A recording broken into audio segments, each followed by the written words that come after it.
Hello, my name is Benjamin Hart. I'm an American attorney and the Managing Director of Integrity Legal here in Bangkok, Thailand. As the title of this video suggests, we're discussing the IR-1 and CR-1, the immigrant spouse visa process, and how this thing is going to work when the embassies reopen. So currently, and we primarily deal with the U.S. Embassy here in Bangkok, Thailand, but we also deal with the U.S. Embassy in Vientiane, Laos, as well as the U.S. Embassy in Phnom Penh, Cambodia, on a regular basis.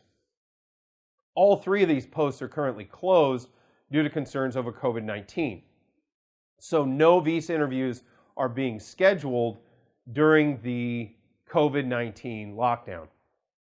And I've got a lot of inquiries coming in. How is this going to work in the aftermath of this? Well, part of us, we don't know. This is unprecedented, so understand that. But over 12 years that I've been here in dealing with the U.S. Embassy, specifically here in Bangkok, and having seen prior visa unit shutdowns, for example, in response to there was a government shutdown in response to things like the debt ceiling in the past. There were practical on-the-ground considerations here in Thailand, which had to be taken into into account, and the embassy here suspended visa unit services for a short period of time some years ago. There's also holidays. We can actually gain some insight just from standard holidays. We sort of mix all those together and analyze all of that in the aggregate, and I think we are left with at least a reasonable inference of what we will be looking at coming off of this lockdown. In short, I think it's going to be akin to a rather long holiday. So like coming off of the December holidays, Christmas and New Year's, and having to deal with the backlog of coming off of that. Now, the difference is going to be, this is a bigger backlog.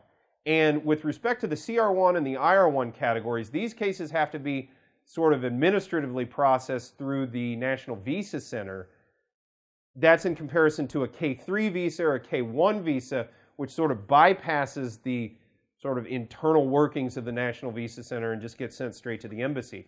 In these cases where the documentation review has been completed and it's simply sitting there waiting for an interview, those cases are going to sort of be locked, loaded, and chambered and ready to go ahead and schedule up for an interview here at the embassy in Thailand or Cambodia or Laos or anywhere around the world. And so for that reason, if you got your documents uploaded, everything's in the system, you're just waiting for a visa interview, it's going to sort of happen when it happens. For those clients of ours who are asking about this, and I understand, my heart goes out to you, this is not a fun situation to be dealing with. If it's chambered, if the interview, we're just waiting in line at this point.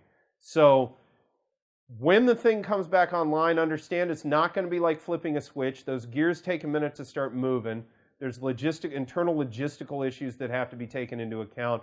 They also have to reschedule all the canceled interviews, so those are going to be scheduled first. And then folks that have been processing through during this delay, those folks are going to be in the queue thereafter. So it remains to be seen exactly how this is going to work. In times past, I must say, I have seen the personnel at the visa unit at the U.S. Embassy here in Bangkok kind of go above and beyond. I think they also reallocate staff to go ahead and try and push through the sort of that large caseload so they can get back to a rather normal processing caseload. We may see that. I don't know. We may not.